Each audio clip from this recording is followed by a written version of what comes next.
from the American Academy of Pediatrics. The year 2020 showed the world the power of a virus and the strength of the workers in science fighting to keep people alive. But it also showed us the undeniable structural racism in our healthcare systems and how far we need to go to end the inequities. It seems like such a big, giant problem, right, that has been developed over hundreds and hundreds of years. And so I think some people feel like, you know what, I can't eliminate racism, right? But guess what?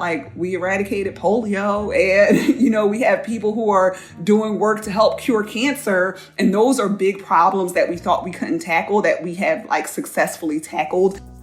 Welcome to this special episode of Pediatrics on Call, the podcast on children's health from the AAP, supported by Johnson & Johnson. I'm Dr. Joanna Parga-Belinkie. And I'm Dr. David Hill. This podcast is for everyone in the medical community keeping our children healthy and safe. Every week, we bring you health news, conversations with the most fascinating people in pediatrics, and quick AAP highlights to help you learn what you can do now to improve children's health. It's a show by pediatricians for pediatricians. But anyone who cares about kids will get a lot out of it as well. Let's focus today on what needs to happen to make health equitable and accessible for all the children and families we serve. If you had to pick the top 2 things we talk about on the podcast, what would you say they were, David? Well, there's always my soapbox about inappropriate antibiotic use and acute respiratory tract infections. And the next is definitely identifying and addressing systemic racism in pediatrics. I think we are starting to channel each other, David, because I was thinking of the same 2 topics. In fact, I was reminded of an article in the AAP's peer-reviewed journal Pediatrics a few years ago where these 2 themes intersected. Ooh, I know the one you're talking about. It is one of my favorites. Racial and ethnic differences in antibiotic use for viral illnesses in emergency departments. This one was unique because it showed non-Hispanic white children were more likely to get a prescription for antibiotics than non-Hispanic black children. But we know that that's worse care. So in this one case, white privilege did not amount to actual medical privilege. Well, one of the authors of that article is with us today, and she can tell us a lot more about structural racism and its effects on healthcare. Dr. Tiffany Johnson is an assistant professor of emergency medicine at the University of California, Davis School of Medicine, and previously worked at the Children's Hospital of Philadelphia, where I am now. Dr. Johnson is a graduate of Rutgers Robert Wood Johnson Medical School, completed her pediatric residency at Children's National Medical Center, and did her Peds Emergency Medicine Fellowship at the University of Pittsburgh while simultaneously completing a Master of Science in Clinical Research. In addition to holding myriad leadership roles in the AAP, she works with the Pediatric Emergency Care Applied Research Network, PECARN, as chair of the Disparities Working Group. Dr. Johnson, welcome. Thank you so much for having me. It's such a pleasure to be with you today. Thank you so much for joining us. So your research has focused on many of the ways pediatric care differs by race, from whether children with fractures receive opiate pain relief, to how long children have to wait for care in the emergency department, to who gets treated for sepsis. What inspired you to focus on the way race affects the care kids get? I think the primary way is my patients and my families. And so they're the biggest inspiration for me. When I go into the emergency department and I'm taking care of patients and I have a parent tell me that they feel like they've been seen or heard for the first time, they are a big part of my inspiration. And they inspire me to do research and advocacy and education so that when they're interacting with my colleagues, they also feel seen and heard whenever they come into the emergency department, regardless of what the race and ethnicity of the provider is. I'll also say that I'm a Black woman in America. So when you think about some of the inequities that we see in the emergency department, that's just the tip of the iceberg to the experiences of racism that exist in America that are a part of the foundation of this country that I've experienced across my entire life course. I'll say one of the earliest lessons for me that really kind of helped inspire my work was in the education system. So I'm originally from Montclair, New Jersey, and Montclair Montclair is a nice upper middle class area that has really amazing, phenomenal schools. At the time, my mother was a public defender in Newark, New Jersey, but she had a background in education. So when I was about 10 years old, she took a job working for the Trenton Public Schools and moved us from Montclair to Trenton, New Jersey. And at the age of 10, it was just such a stark lesson to see the differences in the quality of schools going from Montclair to Trenton, where, even when I look back in high school, in honors English class, for example, there weren't enough books for everyone in the classroom to be able to take a book home and read it. So in honors English, when we were reading a Scarlet Letter, I shared with the person whose desk was next to me, and I would read a couple of pages out loud and then pass the book, and they would read a couple of pages out loud and then pass the book. And, so looking at some of those differences in resources, differences in the quality of the teachers, differences in expectations for the students to be in the exact same state and to see these inequalities in the education system.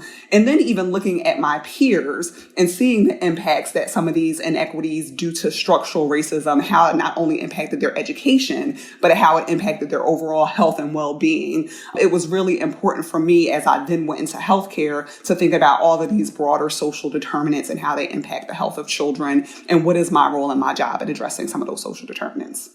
I think so often racial disparities lead to worse outcomes.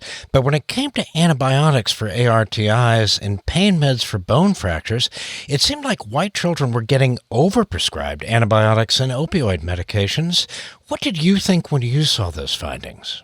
So those are two studies in a series of investigations that have been done with PCARN. So PCARN is the Pediatric Emergency Care Applied Research Network. And PCARN just developed a disparities working group several years ago. And the vision of that working group is really that PCARN is going to be a leader in advancing health equity and workforce diversity through rigorous, high priority, multi-institutional research that's focused on reducing avoidable disparities and really ensuring that all children can achieve their fullest level of health and well-being. So PCARN is a network of 18 top children's hospitals across the country. And Monica Goyle was the lead author on some of this work where we began looking at inequities within PCARN. So the first one that you brought up was looking at disparities in antibiotic use. And as you pointed out, we found that when children present to the emergency department for viral illness, we see that white children are more likely to get unnecessary antibiotic use in comparison to Black children. And even though this was the first time that was documented in the emergency department,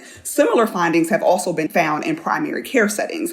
And what's interesting about some of that research that's been done in primary care is that when you ask providers about the reasons for providing those antibiotics, there is a disconcordance between providers' perceptions and parents' expectations. So it looks like providers think when parents are bringing their children, whether it's to primary care or to the ED with a fever and a viral illness, they think that there's an expectation that they want antibiotics. But when you actually ask parents, there's an expectation that you explain to them what's going on with their child.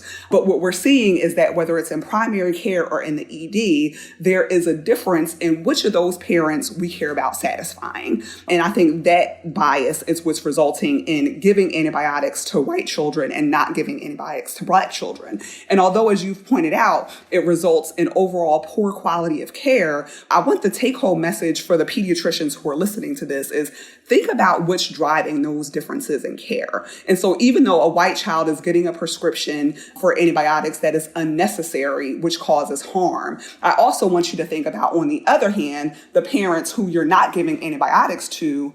Are there other ways in which you are causing harm? So if parents are coming in with their children with fever and they're looking for some reassurance about what the cause of that fever is, are you taking the time to actually speak with those Black and Latino and Asian parents and identify what their concerns are and address what their concerns are so that they're leaving satisfied with the visit? So what you have here is you have a racial difference that may result, even if it's unnecessary overtreatment with antibiotics, it's also resulting in better therapeutic relationships with your white parents while leaving Black and Latino parents potentially feeling unseen and unheard when they come into the healthcare system. So the take-home point isn't we should be giving more antibiotics to Black kids when they don't need them, right? That's not the answer, because that makes it equal but not equitable. The take-home point isn't just stop giving unnecessary antibiotics to white children. The take-home point is, how do you really identify opportunities to sit and listen to your families, to understand what their concerns are, and to sit and talk to your families to address what those concerns are? And how can you do that in an equitable way in which all parents feel seen and heard and recognized and leave satisfied, regardless of what their race and ethnicity is, when they're going to primary care settings or when they're going to the ED? That's one of the best explanations of the difference between equality and equity that I've ever heard. Thank you for that. In your study on sepsis, you found that non-Hispanic white children were more likely to be treated than non-Hispanic black children, and that an electronic alert reduced racial differences compared with clinician judgment alone. Can we use decision support to blunt the effects of racial bias, and are there limits to that approach? So thank you so much for that question. I think that that is one of the take-home points, that as we think about what direction we move forward with, that this may be potentially one of those areas that helps us to go beyond how do we just document disparities that exist, which we've been doing for decades now, to how do we really move forward to developing and testing interventions aimed at reducing disparities. So when you look at the landmark report, Unequal Treatment, published by the Institute of Medicine, which is now Academy of Sciences, they identified disparities as differences in the quality of care between your minority and non-minority populations that are independent of clinical appropriateness, independent of access, independent of need, independent of patient preference, which kind of came up with the study around antibiotic use, but they're the result of the operation of the healthcare system overall and due to discrimination, bias, stereotyping, and clinical uncertainty. So I think that that is where the EMR particularly comes in, is around areas where there's clinical uncertainty, right? Because when we have a straightforward, this is what we do and this is how you treat this, I think clinicians tend to do well with that. One example I'll give is another PCARN study. There was a PCARN study looking at head CT use. And in that study, they found that in children who were at high risk of a clinically important traumatic brain injury, there were no disparities, right? When kids come in with altered mental status, abnormal GCS, whether you're white or you're black, you're going to get a head CT, right? And kids who were really low risk, right? So your 2-year-old who's running around and bumps into your microphone and hits their head, they come into the emergency department, right? And they have all low risk criteria. We're not scanning those kids whether they're black or white. But where we saw the difference was in those intermediate risks, right? So when it's intermediate and there's lots of uncertainty about like, oh, do I scan? Oh, do I watch? That's where we see more disparities come into play. And so I think that's where we create opportunities where how can you develop clinical decision support tools that will help us for those gray zones in making some of those decisions, so that when you reduce provider uncertainty, then bias is less likely to come into play when we're making our decisions. And so in the sepsis study, we found that overall, when there was a sepsis alert, so if a patient triggered a sepsis alert based on abnormal vital signs, poor perfusion, altered mental status, we do the right thing. An alert's triggered, we're putting you on the sepsis pathway. But when it comes to us figuring it out based on clinician discretion alone, we see a skew towards more treatment, over treatment potentially, in white children in comparison to black children. And so I think that this is a good example of how do we give providers tools that take away some of that ambiguity, that take away some of that clinical uncertainty, so that we are doing the right things for all of the patients who are coming into the emergency department. So I think the sepsis alert is a great example for how we can reduce some of that clinical uncertainty and reduce disparities in care. But you've also mentioned that we've done a lot of work looking at disparities in analgesia administration in the emergency department. So I wonder if there may be some EMR decision support tools that may be able to help us out with that. So I think that we're doing better jobs in hospitals in doing that initial documentation of a pain score for children. I think we're doing really not awesome jobs at documenting subsequent pain scores for children. And so are there some decision support tools, for example, that if a patient is coming in with moderate or severe pain, should that be another vital sign, so that when we're looking at vital signs in the ED, for example, I'm not sending a kid home who is persistently tachycardic because I recognize that that may be risk for dehydration, sepsis, myocarditis. Well, can we also have flags so that we're not sending kids home who are in severe pain, who have pain scores of 7, 8, 9, and 10 that have been unaddressed, so that, again, we're taking some of that clinical uncertainty out, but using decision support to help remind us, hey, this kid is in pain. What are you going to do about it? It'll be so interesting to see how the EMR evolves with this kind of decision making, because I bet we're going to see big changes in the next few years. And, EMR is with us to stay. So is health insurance. We may see changes in that. We may not. But what should healthcare systems consider when choosing which health insurance plans they accept, knowing, that eliminating disparities also means looking at the systems that we have in place to pay for our healthcare? Absolutely. I think that's a really excellent point. A lot of my work has looked at implicit bias and factors that take place at the individual provider level. But in order to achieve equity in pediatric healthcare, we really also need to take a bigger look at systems and what are some of the ways in which our systems are inadvertently perpetuating disparities. And so I think that, prior to COVID, everything's different in COVID, right?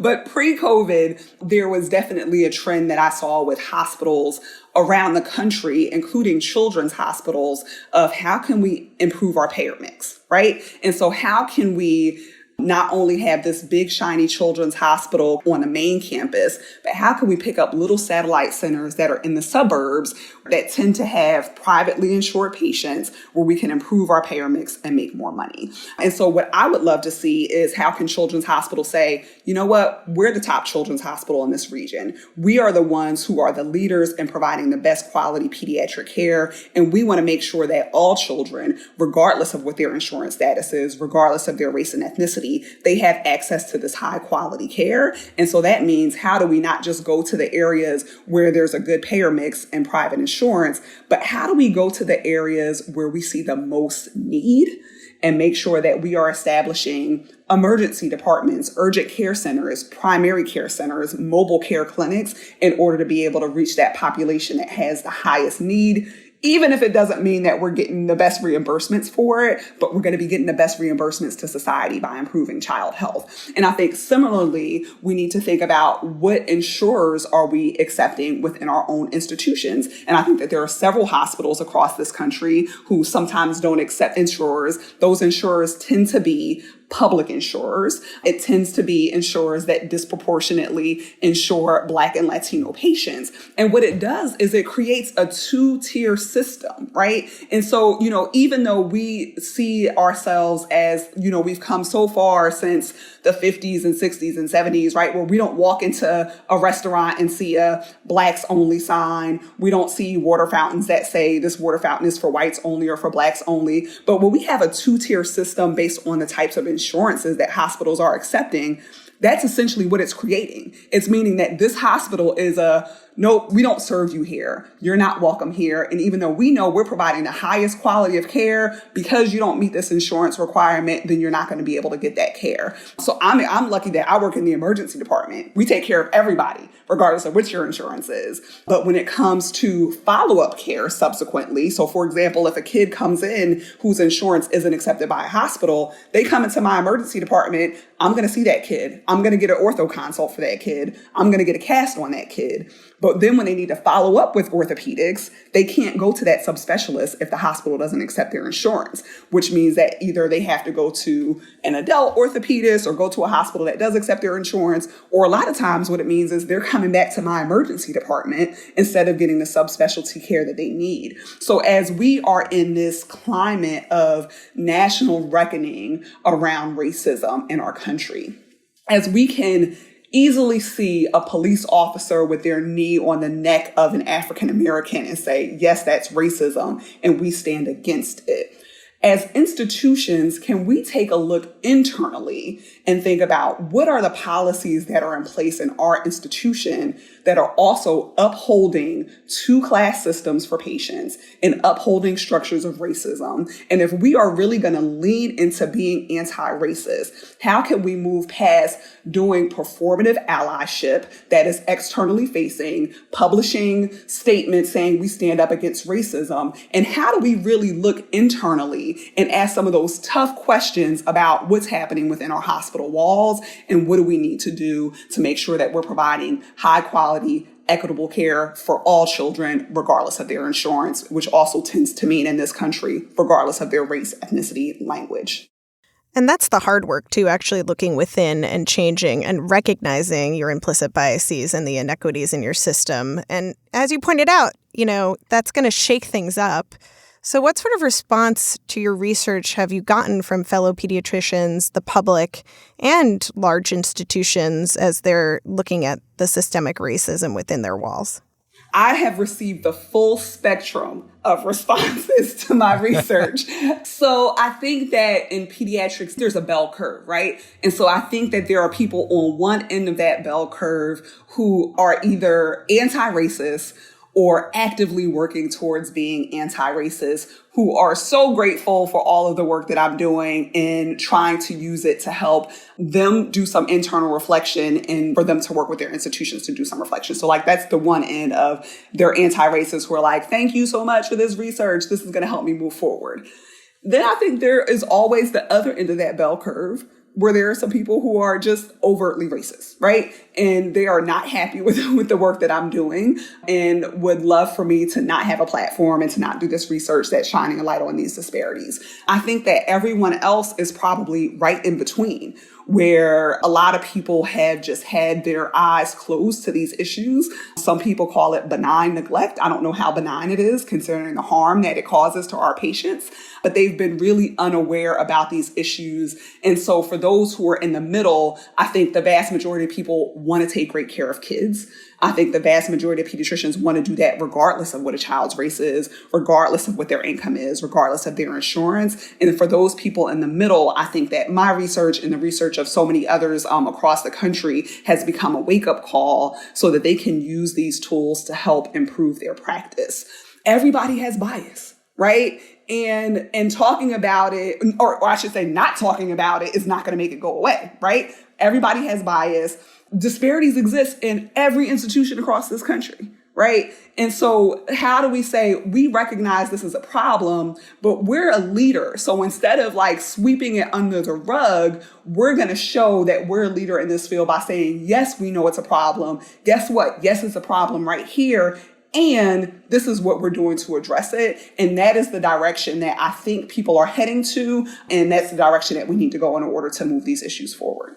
And you sharing that is so powerful because it is so honest and so open. And I appreciate it because I'm working at CHOP to try to be anti-racist. And I'm going to continue to do that. You know, toward that goal, a lot of academic pediatric institutions are now focusing on how to recruit, promote, and retain diverse leaders in pediatrics.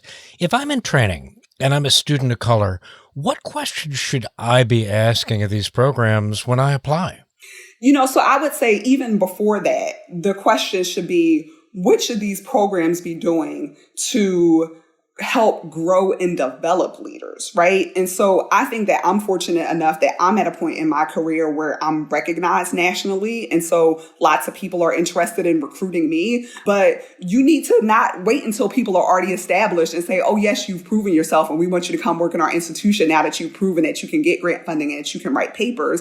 But how do you identify individuals and see those seeds of greatness within them and cultivate those seeds of greatness and help develop and grow them into leaders? Because a lot of people don't go into pediatrics saying, I'm going to be the president of the AAP, or I'm going to be a department chair, or I'm going to be a CEO, because we don't always see leaders who look like us. And so those sometimes seem like goals that are unattainable. And so then I think it's up to these institutions to identify people who have that potential and invest in them. And I'll also say it goes before they are even applying for residency and fellowship and faculty positions, right? Where you look at, I talked a little bit about some of the inequities that exist in the education system. And so if we're going to get more diversity in pediatrics and in pediatric leadership, we really need to dig much earlier in that pipeline to say, what is our job as a big academic institution for investing in communities so that we can get more talented, young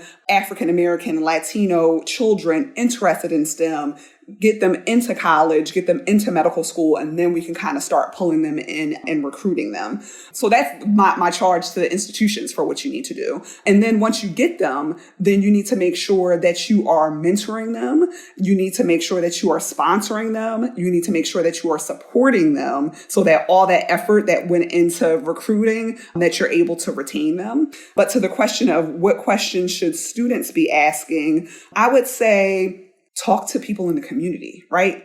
That's the biggest question, is not just asking the residents what their experience is like working there, but if you're going to a new city, talk to people in the community and say, what's the reputation of X, Y, and Z hospital in this community? Because I think the community is a great barometer of whether or not we're really doing the work that we need to be doing to addressing disparities in equity for pediatric care. And so I think that should be the first place that you start.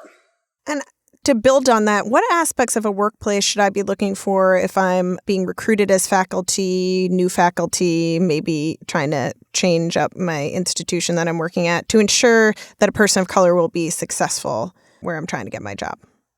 So I'll say that there are going to be challenges everywhere, right? So I wish that I can say that there is this like one beacon of light and like if only everyone could be like institution X, which does a phenomenal job at, at taking care of everything.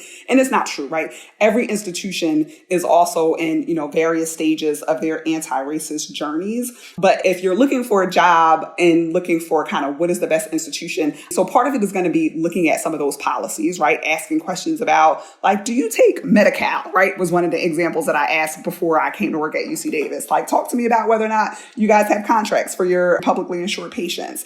Looking at what is the institution's mission, and does the institution's mission explicitly support addressing issues of equity? I think it's asking about not only what is your diversity, but who's left recently. And if there has been a massive exodus of Black and Latino faculty members, why are they leaving? And what have you done since they've left to make this a more supportive environment? And I think it's also like, for me, it's all about not necessarily about the institution, because I hate to break it to you, but like all academic institutions are trash. That's where I am right now. And hopefully one day we won't be trash, but we're all trash right now. And so that's just kind of the reality of academic medicine. But can you find a team that is committed to you and invested in you that's going to help support your success in your professional development? And again, that's going to include a team of mentors who are going to help provide you guidance on how to be successful clinically, with your research, with your teaching, but also someone who can be a sponsor, someone who has influence, who when you're not in the room, they're talking about you and they're helping to advance you and promote you and elevate your work. And so I think that that's going to be important. So even if all academic institutions are trash, but can you put together a team of people who believe in you and who support you, and people who have power and influence at your institution, so that they can help kind of pave a way in order for you to be successful and in order for you to have impact. So that would be my advice for people who are going out on the job market. So given that we have a long way to go, are you aware of places that are doing better than others in terms of making progress? And what do you think they're doing differently? So I think one of the biggest challenges is that academic medicine, including pediatrics, was built on structures of racism, right? And so, there's a lot of talk about the Tuskegee experiments, but there's also been a longstanding history of experimentation using Black and brown bodies in medicine. There's been a longstanding history of uneven and unequal care based on race and ethnicity and insurance status, the way that we've discussed. And I think that we have a long way to go. There are some glimmers of hope, though, in which I think some are doing some things in different institutions across the country that I think we can learn from. I think that in adult medicine, honestly, they've always been, when it comes to issues around disparities and equities, they've been a little bit further ahead in the curve than we have in pediatrics. I think part of that is because we're pediatricians, right? And we like to think that like pediatricians are warm and fuzzy and we give hugs and high fives instead of handshakes. And so we couldn't possibly have bias. We couldn't possibly have disparities in care. And so a lot of this initial work in pediatrics has been just proving that, yes, pediatricians are superheroes, but we still are not immune from the bias that's pervasive in society. And even among superheroes, we still have disparities in care. And that's been where a lot of the work has started. And now that I think we've kind of finally proven that point, a lot of work needs to be done on how do we now, we've identified these disparities, we've identified this bias bias exists, how do we address it? So some things that I think some people have done that have been great are Jordy Wells, I believe, is at Nationwide Children's, and she is leading the diversity, equity, and inclusion efforts within the pediatric emergency medicine, and they are starting a bias reporting system. So it's going to be an anonymous system where whether you're a patient or whether you're a trainee, if you feel like you've experienced bias, you're going to be able to anonymously report it. And then that is going to be also paired with people who are going to investigate these instances and then work on developing solutions so that those things don't happen again once they have been substantiated. So I think that that is one good example, is providing an anonymous way for when these things happen to report them and investigate them and then work on plans of change. I think other things that I have seen, so we talked about some of the system level things. I did my residency in DC, and one of the things that I think that they did well there was that they did a community needs assessment. And as a part of that community needs assessment, they identified areas in DC that were significantly underrepresented and underserved and made sure that they brought the children's hospital resources to those areas. So that included building clinics in Southeast DC, which were at the time a significantly underserved area, and due to the history of racism and redlining in the U.S. was a predominantly Black area. They built an emergency department in that area so that those patients would have access to high quality emergency care. They had mobile health units, dental services, psychiatric services. And so I think that that is a good example of, it doesn't make us a whole bunch of money, but guess what? It helps improve the care for the city and for vulnerable populations in this city. And I think that that's another good example. And then in adult populations, there has been a lot more work being done around building dashboards. And I think a lot of children's hospitals across the country are doing a lot of work around patient safety and quality improvement. But that work is not always stratified by socio-demographic factors, including race, ethnicity, insurance, and language. But in the adult populations, there's been some work being done to develop these equity dashboards, because if you don't understand what the problems are, then you can't work towards fixing them. And so how do you have an equity dashboard that really shows you where your problems are, and then their quality improvement and research initiatives are focused on targeting those?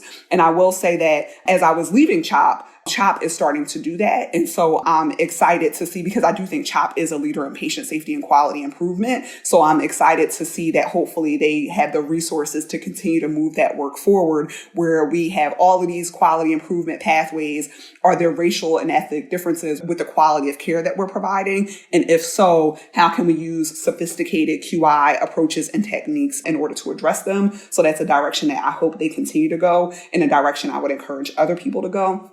Related to QI, because we've talked a lot about kind of healthcare systems, but I recognize that some of those in your audience may be in private practices. And so as pediatricians, we're all required to do maintenance of certification activities, which includes doing some QI work. So I would encourage those who are listening that the next time you have to do your MOC, when you're doing a QI project, that you are stratifying your data by race, ethnicity, language, insurance, so that you can identify within your particular practice setting what are some of your blind spots, and are there some areas where your patients may be receiving disparate care? And if so, then how are you going to develop and test interventions aimed at doing it? I'll also say, in terms of other positive things that I'm seeing, there are some institutions that do really well with community-facing work and having community advisory boards who are true partners in helping to identify what are the needs of the community and how can healthcare systems work with communities in order to help address some of those needs, which we know are important social determinants that have longstanding impacts on health. So those are some of the positive things that I'm seeing across the country that I hope that in our current climate, we'll stop just kind of doing low-hanging fruit, but we'll start really taking off and being more deliberate in our efforts to address these issues. Dr. Johnson, you're working so hard on so many things that you're going to find this next question really difficult, but we always have to ask it. Is there one takeaway from your work that you'd like to leave our listeners with? Thank you so much for that question. And yes, it is a really difficult question to ask. And so I would say the takeaway is that we as pediatricians have the power to make change, and that there is so much that we do in the clinical care that we provide that helps improve the health and wellness of children across this country. There's so much that we do through our research, which helps change our specialties and provide the best available evidence so that we can provide great care to children. There's so much that we do through graduate medical education as we're training the next generation of pediatricians. And pediatrics, I think, is a specialty that has always really, truly embraced our role as advocates, whether that's advocating for our individual patients, whether it's educating parents and through anticipatory guidance, or even educating our city council members and our mayors and our assembly people. So as we have embraced all of those roles in improving the overall health of children, I think the takeaway needs to be that we haven't always embraced those roles when it comes to equity, but we can, and we can have a lot of power and influence.